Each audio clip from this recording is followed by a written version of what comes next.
Now, white Americans were fighting for independence, and black Americans were fighting for their actual freedom as human beings. Yes, both sides of the war really tried to recruit black slaves into their army, and they promised freedom to any black slave that would join either army. The ones that joined the Revolutionary cause were lied to. They were not granted their freedom after they did serve in the army. But the blacks that joined the British Army were able to effect their own freedom. When the British retired from North America, they took those guys with them who had citizenship and went to places like Nova Scotia, the Caribbean, or even back to England. You are about to enter another dimension, a dimension not only of sight and sound, but of mind, a journey into a wondrous land of imagination. Next stop, the Twilight. July 4th, 1776. Does that ring a bell? Declaration of Independence, baby, baby. Thomas Jefferson, John Adams, Robert Livingston, Benjamin Franklin, and Roger Sherman. The Committee of Five, fondling, founding, fathers. Word wars, blood wars, and political war is in full effect. Civil war to be exact. Britain versus the United Colonies of America, proclaiming the name United States of America. What does this mean to the shackled slaves, who in most cases are in systematic greater confinement in all 13 colonies? For the slave, conflict times are negotiation times. The Revolutionary Civil War is no different. Colonial patriots offered freedom to black military participants. The British Empire offered freedom to black military participants. Oh yes. Justice production promises made by both sides of the Revolutionary War. Were promises of freedom fulfilled? What happened to loyal blacks of Britain?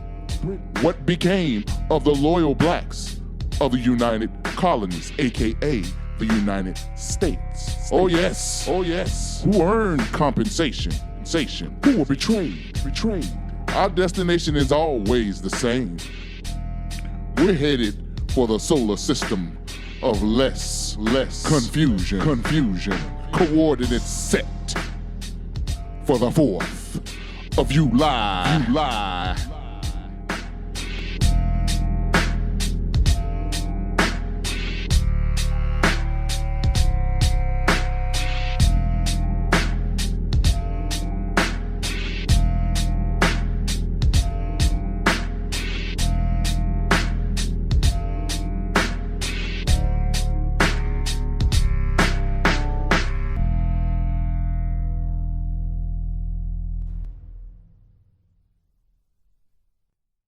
Warren Galloway is here. He's the chairman of the African American Veterans Monument, unveiled this weekend on Buffalo's waterfront. Warren, you and I have talked a little bit about this before, and I know for you, the stories are important. If I go up to the monument, use my device, and click on the QR code, what am I going to learn? What special story is out there that perhaps resonates most for you? Oh, well, you're going to learn, like, the first person killed in the American Revolutionary War was the African American. You're going to learn that in the War of 1812, a lot of the war was fought in the Great Lakes. You're going to learn that a quarter of the Navy sailors in the Great Lakes Wars were African Americans.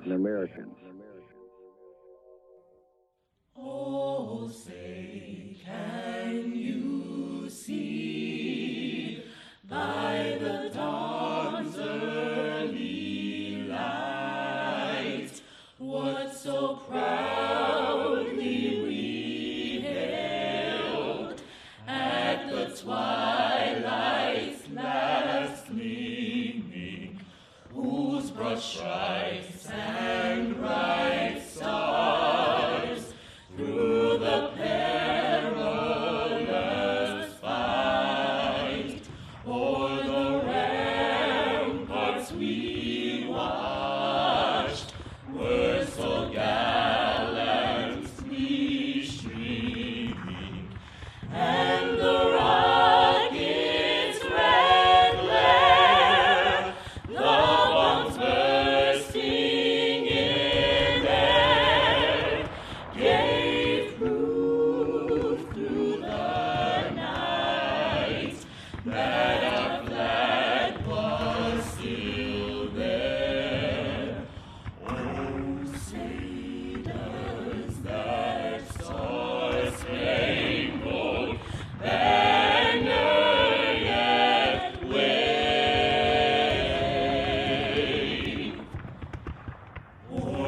anthem is racist. Here's why. The holiday known as the 4th of July marks the adoption of the Declaration of Independence by the 13 original American colonies in 1776. The Star-Spangled Banner, however, was not considered to be the U.S. national anthem until 1931. Initially titled The Defense of Fort McHenry, the anthem was written in 1814 by a white dude named Francis Scott Key.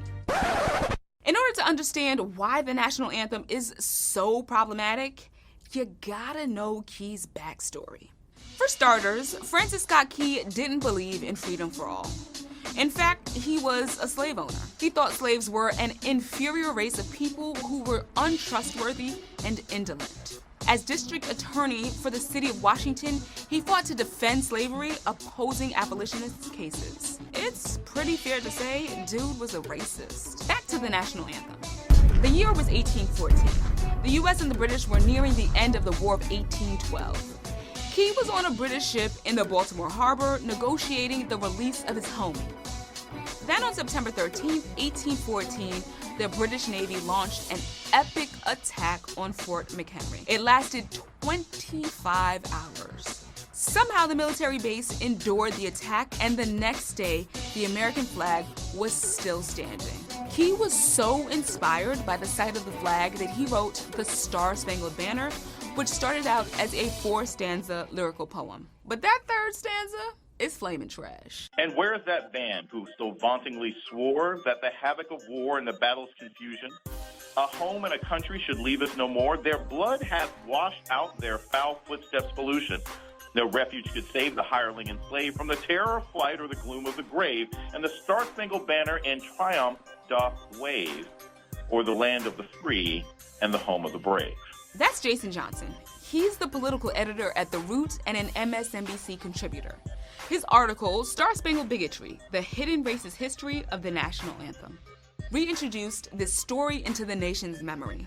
The hirelings were mercenaries, and then the slaves. He was referring to former black slaves who had joined the British. So he's clearly saying, nothing could save you all. The colonial Marines were runaway American slaves who fought as sailors and soldiers for the British in return for their freedom. Why was Key hating on them? Francis Scott Key was at the Battle of Bladensburg, and he was a lieutenant at the time for the U.S., and he ran into a battalion of colonial Marines. I mean, they snatched his chain. He was beaten soundly. He was never particularly happy about the idea of freed black men, but then freed black men taking him to the woodshed was more than his ego could handle. In other words, the author of the U.S. national anthem, Francis Scott Key, had a bruised ego because he got his behind whooped on the battlefield. If you break this down sort of line by line, this is his clapback. I'm not surprised by the hypocrisy of this song.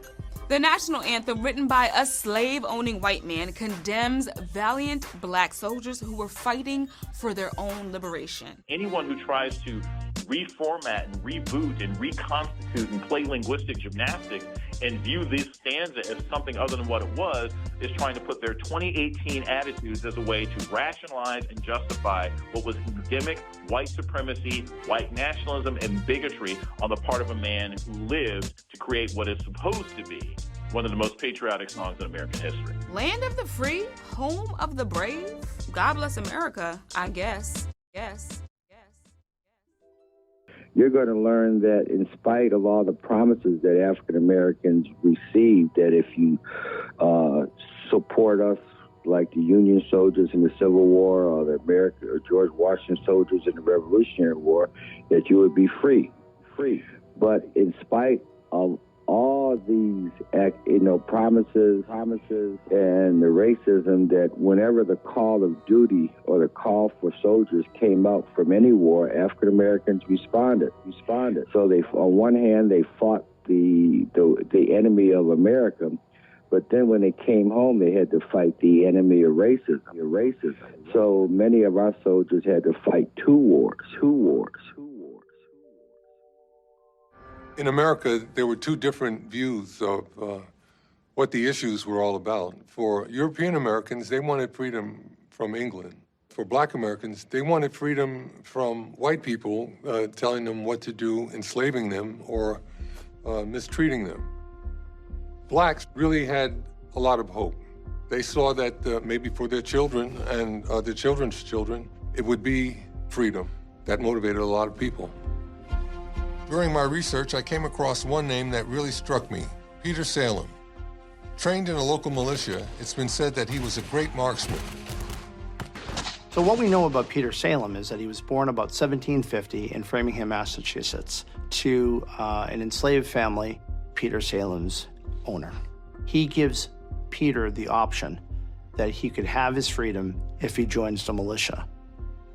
Peter Salem agrees to fight on behalf of American independence with the understanding that he'll be freed in exchange for his service. There are a lot of ways in which military service during the Revolutionary War for a lot of African Americans was the first time they had an opportunity to make a life for themselves. So many of them were feeling the new status of freedom for the first time, and they were feeling that through this military combat that they were taking part in. In June 1775, during the siege of Boston, Peter Salem finds himself on the front lines. Bloodshed has happened at Lexington and Concord. Now we're moving forward. We're at Bunker Hill. The British have seized Boston now. The port has been closed down. Massachusetts was in an upheaval. The idea behind Bunker Hill was to sort of foil the British. The battle was a very, very bloody battle. Toward the end of the day, the Americans started to run out of ammunition. Major Pitcairn of the British Royal Marines, he tried to organize the troops that were left. He was the highest-ranking officer left on the field that day that had not been killed or wounded. And he gathered all his soldiers and was telling them, hey, we got to show them what real soldiers could do. At that moment, Peter Salem lines up his rifle, pulls the trigger, and makes history. June 1775, the Battle of Bunker Hill. Reportedly, British Major John Pitcairn yells, "The day is ours," and leads the final charge. At that same moment, many would claim black soldier Peter Salem raises his rifle and puts a bullet through the major's head. This is a big, big deal. Because, here's an African American who is part of the killing of a significant figure. While the Patriots lose this battle, the British suffer significant casualties. And for the nascent Continental Army, killing a British officer is a confidence booster. As news spreads, Peter Salem emerges as a hero. There's this element of surprise that's really fascinating to me. And I think that Peter Salem's story reflects both the reality that black men were just as good as any others when it came to fighting this war, but also the reality that Continental Army officials were really shocked that that was the case. They didn't expect that Peter Salem would be a brave soldier. And so it was notable to them that he fought bravely, that a black man fought with bravery. In 1786, artist John Trumbull immortalizes the Battle of Bunker Hill. The painting includes a black soldier. Some have claimed this is Peter Salem, but you might not even notice. He's down in the corner in a dark shadow, and because his skin is dark, you can hardly see him there. In some of the history books I've seen, they would crop off Peter Salem. I think the reason that the black contributions to the success of the Revolutionary War are not acknowledged has to do with the fact that certain people do not want to give black Americans any credit for helping us win our freedom from England. They want to minimize any contributions that blacks have made and try to portray us as savages, and that's not true. That's not true. Now, white Americans were fighting for independence, and black Americans were fighting for their actual freedom as human beings. Yes, both sides of the war really tried to recruit black slaves into their army, and they promised freedom to any black slave that would join either army. The ones that joined the revolutionary cause were lied to. They were not granted their freedom after they did serve in the army. But the blacks that joined the British Army were able to effect their own freedom. And when the British retired from North America, they took those guys with them who had citizenship and went to places like Nova Scotia, the Caribbean, or even back to England. A new documentary, Black Patriots, Heroes of the Revolution, introduces us to key figures of the American Revolution that are not typically in history books. It profiles African American patriots during the Revolutionary era. They were writers, double agents, martyrs, and soldiers. Black Patriots premieres Wednesday on History. Kareem Abdul-Jabar is the executive producer. He's a Hall of Fame basketball player, activist, and 2016 recipient of the Presidential Medal of Freedom.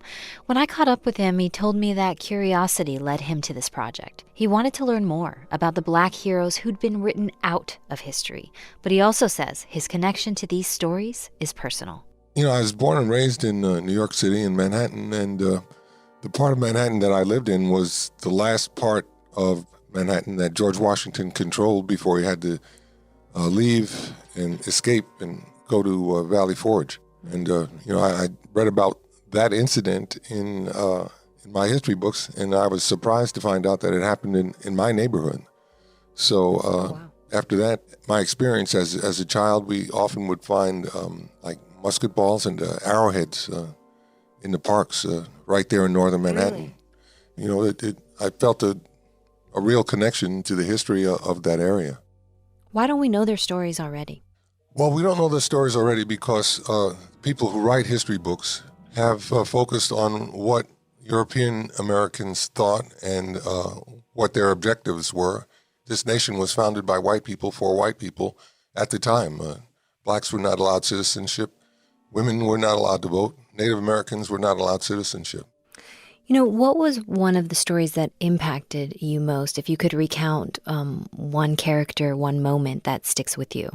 Peter Salem is absolutely a hero doing a heroic thing at a very crucial time. Peter Salem frustrated the final attempt by the British to take the field by shooting Major Pitcairn, who was an officer in the British Army. He shot him before he could gather the troops. The British professional soldiers thought that they could run our side off of the field because, they weren't professional soldiers. But we changed their mind over the period of the Revolutionary War, and in the end, the British had to concede. So vital, and yet not in the history books, even today, really, when you learn about the American Revolution in school. Yeah, but, there's a painting of the Battle of Bunker Hill, and Peter Salem, I think, is in it. He's down in a corner, hiding behind the shoulder of one of the white American officers. And you almost don't see him. I think in some paintings he's been cropped off, but there's a black soldier there. Now, white Americans were fighting for independence, and black Americans were fighting for their actual freedom as human beings. Yes, both sides of the war really tried to recruit black slaves into their army, and they promised freedom to any black slave that would join either army. The ones that joined the Revolutionary cause were lied to. They were not granted their freedom after they did serve in the army. But the blacks that joined the British Army were able to effect their own freedom. And when the British retired from North America, they took those guys with them who had citizenship and went to places like Nova Scotia, the Caribbean, or even back to England. There was a moment in the film that kind of stuck with me. It's involving Crispus Attucks, who's widely seen as the first person to die in the American Revolution, a black American, a free man who'd escaped enslavement. It's regarding his burial. We'll play the clip. The sort of local traditions of segregation were disbanded for a moment so that he and his comrades were buried together. There were no desegregated cemeteries. That's significant. I mean, the idea that in death, giving up your life for this cause was a moment where you could be buried equally. It was quite stunning. It's amazing some of the attitudes that prevailed at those times, and usually these attitudes were the end thought of, pseudoscience and really offbeat theories as to racial superiority and inferiority. How important is it in this moment to look back at the history of this country in a moment where a lot of these isms are rearing their heads and in the politics of today? Some of the things that we see today remind us of things that happened before, and not in a very positive way.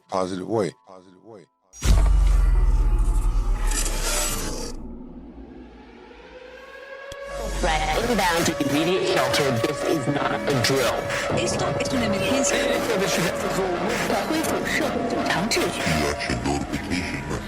This station has interrupted its regular program at the request of during this emergency, most we are stations sick will and remain tired providing of news being and sick information and to the tired. public in its own areas. Today it's time to stop singing and stop swinging. All broadcasters cable system shall transmit its emergency action notification message. We are coming to get our check. You are now listening to P.A.R. That's People Activity Radio. And I'm your host, JohnGHorse.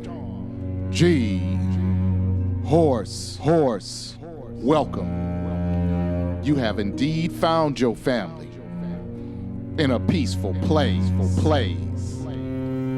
P.A.R. is a family-friendly information distribution program seeking to inform non-white people, in particular, black classified, and assistant and counter-racist codification.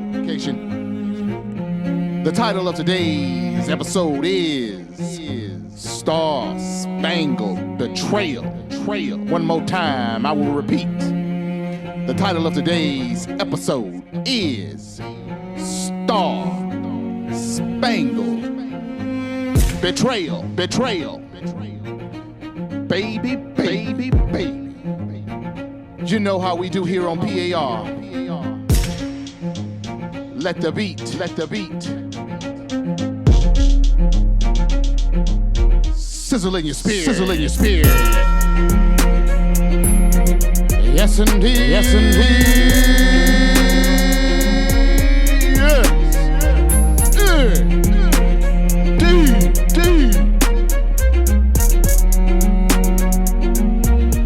P.A.R. is a family-friendly information distribution program dedicated to creating less confusion for people subject to non-white, in particular black classification. Less confusion with the ultimate goal of solving problems. Replace the system of racism, white supremacy with a system of justice, immediately.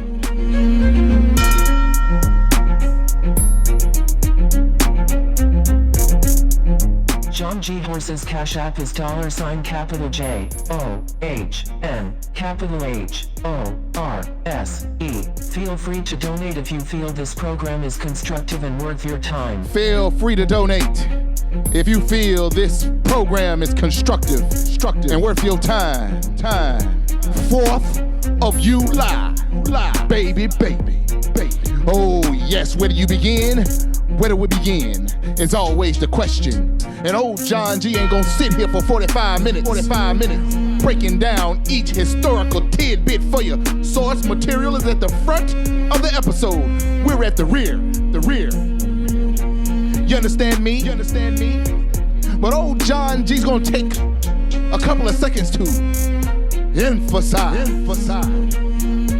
I ain't shy about acknowledging that those people subject to non-white, in particular black classification, were never ever shy about picking up a musket and getting liberty or dying trying. And those who fell victim to death, fighting for freedom, and those who succeeded. Their legacy and their history has to be acknowledged by nobody else but their group. If we don't do it, the hell we looking around thinking somebody else is going to acknowledge it for. Now that's either true or it's not true. And I'm going to let old James Earl Jones recite the late, great Fredrick Douglas position. Fredrick Douglass, once a slave, became a brilliant and powerful leader of the anti-slavery movement. In 1852, he was asked to speak in celebration of the 4th of July. Fellow citizens, pardon me and allow me to ask, why am I called upon to speak here today? What have I, or those I represent, to do with your national independence? Are the great principles of political freedom and of natural justice embodied in that Declaration of Independence extended to us? And am I, therefore, called upon to bring our humble offering to the national altar and to confess the benefits and express devout gratitude for the blessings resulting from your independence to us? I am not included within the pale of this glorious anniversary. Your high independence only reveals the immeasurable distance between us. The blessings in which you this day rejoice are not enjoyed in common. The rich inheritance of justice, liberty, prosperity, and independence bequeathed by your fathers is shared by you, not by me. The sunlight that brought life and healing to you has brought stripes and death to me. This 4th of July is yours, not mine. You may rejoice, I must mourn. To drag a man in fetters into the grand illuminated temple of liberty and call upon him to join you in joyous anthems were inhuman mockery and sacrilegious irony. Do you mean, citizens, to mock me by asking me to speak today? What to the American slave is your 4th of July? I answer, a day that reveals to him more than all other days of the year the gross injustice and cruelty to which he is a constant victim. To him, your celebration is a sham. Your boasted liberty, an unholy license. Your national greatness, swelling vanity. Your sounds of rejoicing are empty and heartless. Your denunciation of tyrants, brass-fronted impudence. Your shouts of liberty and equality, hollow mockery. Your prayers and hymns, your sermons and thanksgivings, with all your religious parade and solemnity, are to him mere bombast, fraud, deception, impiety, and hypocrisy. A thin veil to cover up crimes that would disgrace a nation of savages. There's not a nation of the earth guilty of practices more shocking and bloody than are the people of these United States at this very hour. At a time like this, scorching irony, not convincing argument, is needed. Oh, had I the ability and could reach the nation's ear, I would today pour forth a fiery stream of biting ridicule, blasting reproach, withering sarcasm, and stern rebuke. For it is not light that is needed, but fire. It is not the gentle shower, but thunder. We need the storm, the whirlwind, the earthquake. The feeling of the nation must be quickened.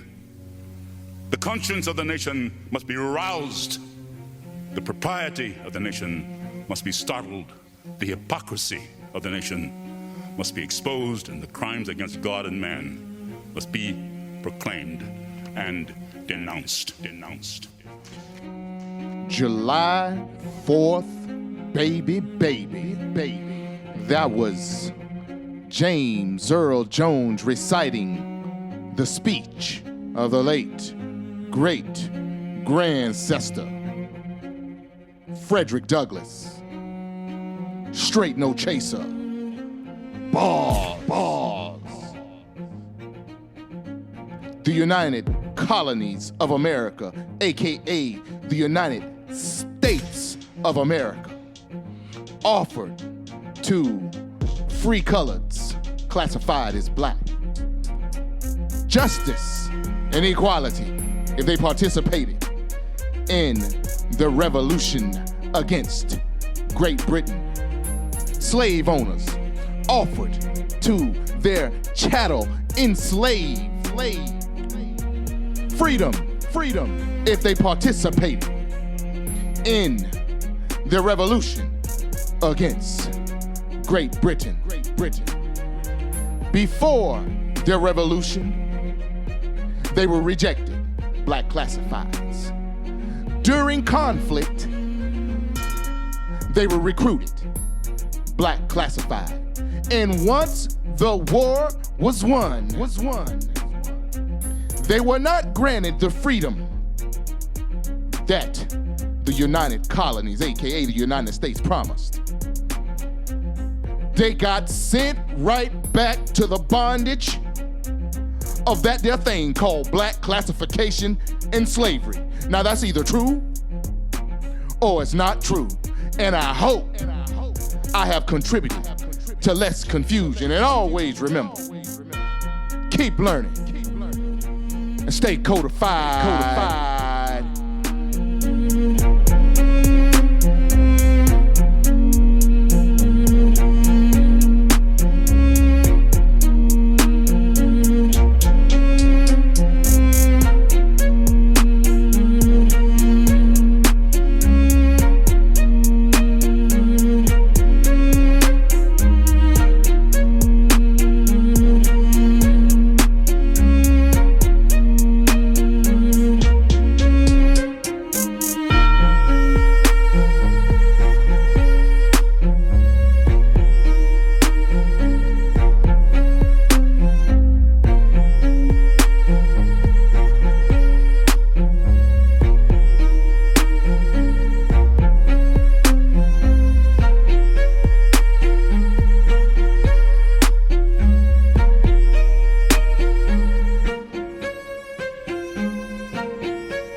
And you're the prey.